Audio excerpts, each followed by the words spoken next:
Assalamualaikum warahmatullahi wabarakatuh. Berjumpa kembali dengan saya Mawaddah Warohmah pada mata kuliah Statistik Sosial. Pada sesi ini saya akan menjelaskan tentang ukuran asosiasi untuk skala ordinal.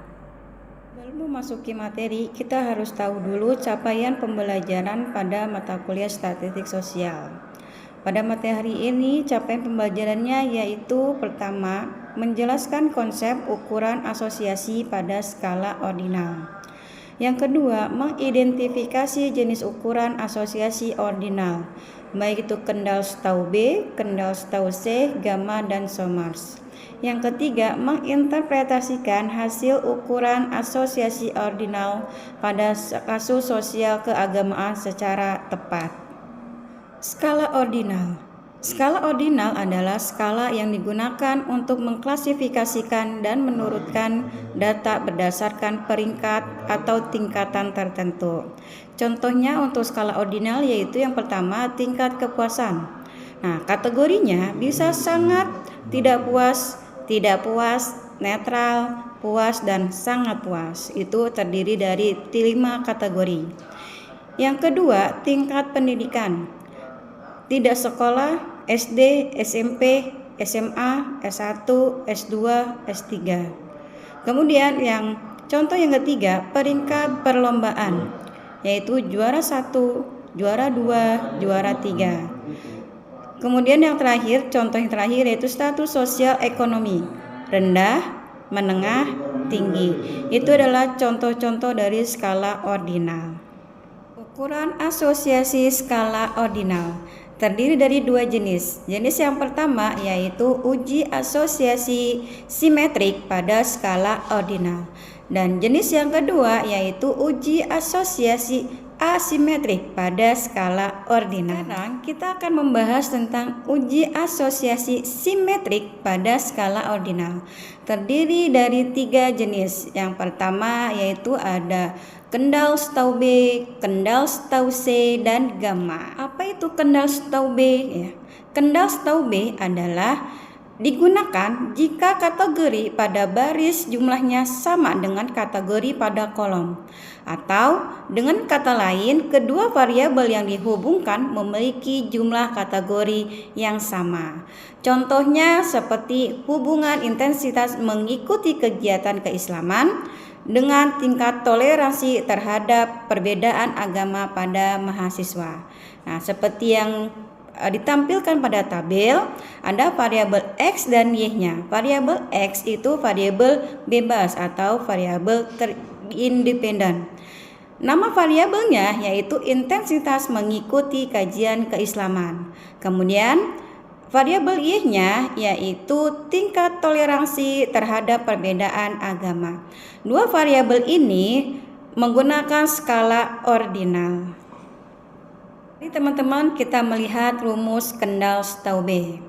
Seperti yang ditampilkan pada gambar, rumus Kendall Staubb yaitu terdiri dari NS dikurang NR.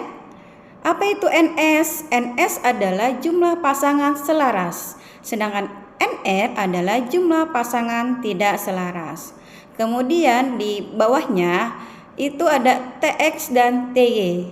TX adalah pasangan-pasangan dengan nilai Y yang berbeda tetapi nilai X-nya sama. Sedangkan nilai TY yaitu pasangan-pasangan dengan nilai X yang berbeda tetapi nilai Y-nya sama. Baik, sekarang kita akan breakdown contoh dari Kendall Staubb. Kendall Staubb contohnya terdiri dari 2 variabel, variabel X dan variabel Y. Variabel X ini variabel bebas atau independen, yaitu intensitas mengikuti kajian keislaman. Kategorinya terdiri dari rendah, sedang, tinggi, maka ada 3 kategori. Sedangkan variabel Y yaitu variabel dependen, tingkat toleransi terhadap perbedaan agama. Kategorinya yaitu rendah, sedang, dan tinggi. Maka kategorinya ada 3 kategori. Jadi Untuk kendal setahu B, variabel X dan variabel Y sama-sama memiliki 3 kategori. Kemudian kita lihat di tabel silang.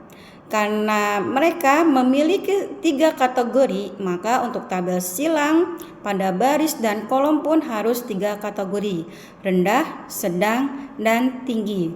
Karena variabel bebasnya yaitu intensitas mengikuti kajian keislaman atau variabel Y berada di baris, maka jenis presentasi yang digunakan adalah jenis presentasi baris. Sekarang kita membahas tentang kendal setahu C. Kendal setahu C digunakan jika kategori pada baris jumlahnya tidak sama dengan kategori pada kolom. Atau dengan kata lain, kedua variabel yang dihubungkan memiliki jumlah kategori yang berbeda. Contohnya hubungan status pekerjaan dengan tingkat toleransi terhadap perbedaan agama pada mahasiswa. Maka variabel X dan Y-nya, X-nya yaitu status pekerjaan dan variabel Y-nya yaitu tingkat toleransi terhadap perbedaan agama. Nah, untuk skala asosiasinya digunakan adalah skala ordinal. Mari kita perhatikan rumus kendal setahu C. Rumus kendal setahu C yaitu terdiri sama seperti kendal setahu B, yaitu ada NS, NR. NS adalah jumlah pasangan searah, sedangkan NR adalah jumlah pasangan berlawanan arah. Untuk N besar yaitu jumlah seluruh observasi atau seluruh responden. Sedangkan N kuadrat adalah kuadrat dari jumlah observasi. Kita perhatikan breakdown dari contoh kendal setahu C. Kendal setahu C terdiri dari 2 variabel, variabel X dan variabel Y. Variabel X yaitu tentang status pekerjaan. Kategorinya terdiri dari bekerja dan tidak bekerja. Maka terdapat 2 kategori. Sedangkan variabel Y, tingkat toleransi terhadap perbedaan agama, terdiri dari 3 kategori, yaitu rendah, sedang, dan tinggi. Nah, untuk tabel silang, kita perhatikan pada layar. Untuk status pekerjaan terdiri dari 2 baris, sedangkan tingkat toleransi terdiri dari 3 kolom. Maka kategori X dan Y itu tidak sama atau tidak memiliki kategori yang sama karena variabel X-nya 2, variabel Y-nya 3. Maka jika kategorinya tidak sama, kita harus menggunakan kendal. Untuk jenis yang ketiga yaitu Guttman-Kruskal atau gamma. Gamma mengukur asosiasi ordinal berbasis pasangan selaras versus tidak selaras tanpa menghitung T-nya. Uji ini bertujuan untuk menentukan kekuatan dan arah hubungan antara kedua variabel tersebut. Mari teman-teman kita lanjutkan mengenai rumus gamma. Perhatikan pada gambar. Untuk rumus gamma sama seperti kendal setahu B, kendal setahu C masih terdiri dari NS dan NR. NS adalah jumlah pasangan searah, sedangkan NR adalah jumlah pasangan berlawanan arah. Sekarang kita di bagian uji asosiasi asimetrik pada skala ordinal. Kita menggunakan uji Somers. Uji Somers adalah ukuran asosiasi asimetrik yang dapat digunakan untuk menentukan arah hubungan antara 2 variabel. Setelah mengetahui jawaban dari pertanyaan pemantik, untuk memperdalam mari kita membahas tentang studi kasus. Di sini ada seorang peneliti ingin mengetahui apakah terdapat hubungan antara intensitas mahasiswa mengikuti kajian keislaman dengan tingkat toleransi mereka terhadap perbedaan agama. Data diperoleh dari 10 mahasiswa program studi manajemen dakwah.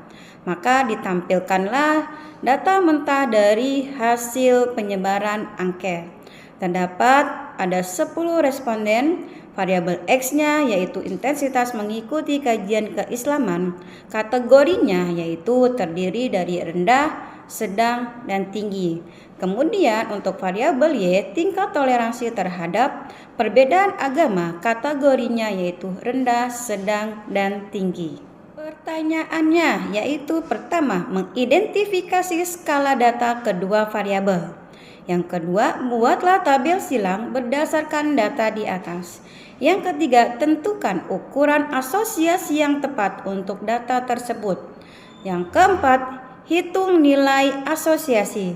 Dan terakhir, interpretasikan hasil hubungan antara variabel kedua variabel. Setelah melihat pertanyaannya, mari kita membahas hasil jawaban dari pertanyaan studi kasus.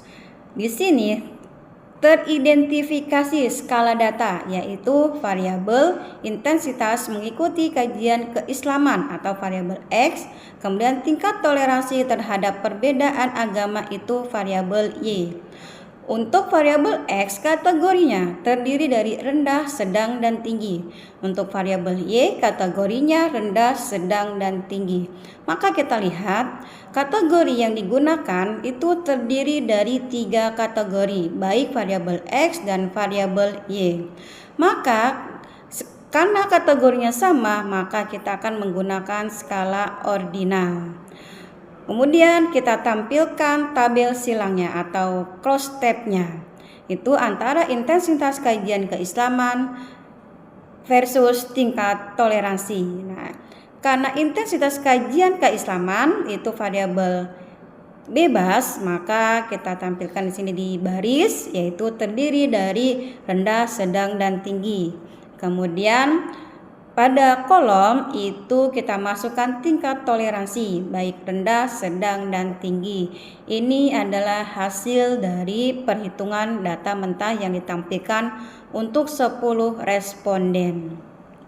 Kita perhatikan ya. Intensitas kajian dengan tingkat toleransi pada tingkat rendah dengan rendah itu terdiri 2. Rendah dengan sedang itu 1. Rendah dengan tinggi itu 0. Maka total dari intensitas kajian rendah terdiri dari 3.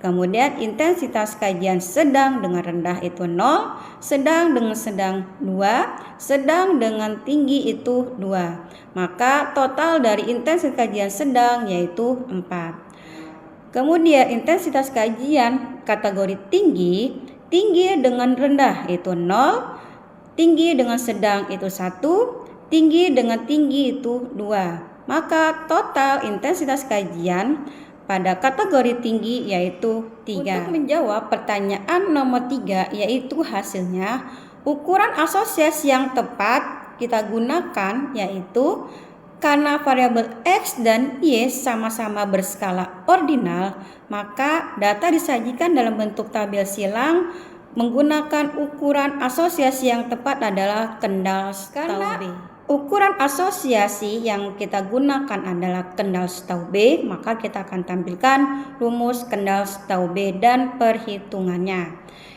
Kendal Staubbe terdiri dari NS dan NR, TX dan TY. Maka kita perhatikan di sini ada hasil jawaban NS perhitungannya, kemudian ada perhitungan NR. Untuk NS maka hasilnya yaitu 22, sedangkan NR yaitu hasil perhitungannya 2. Karena hasil perhitungan kendal Staubbe sebesar 0,52, maka termasuk kategori cukup, yaitu antara 0,4 sampai 0,7.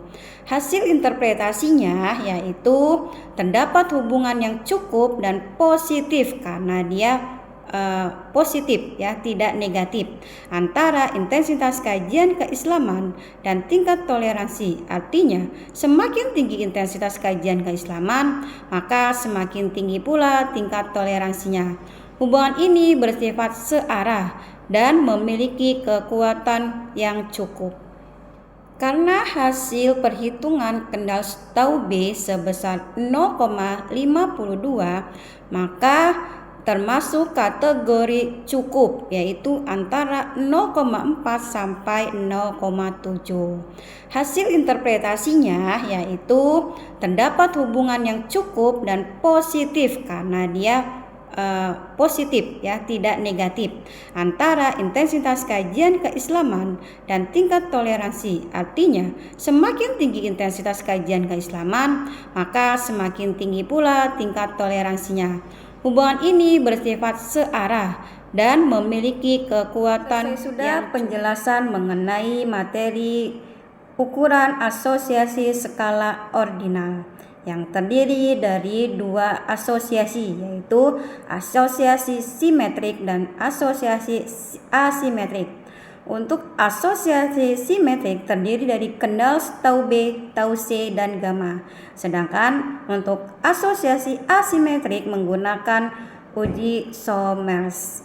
Cukup sekian dari saya. Terima kasih atas perhatiannya. Wassalamualaikum warahmatullahi wabarakatuh.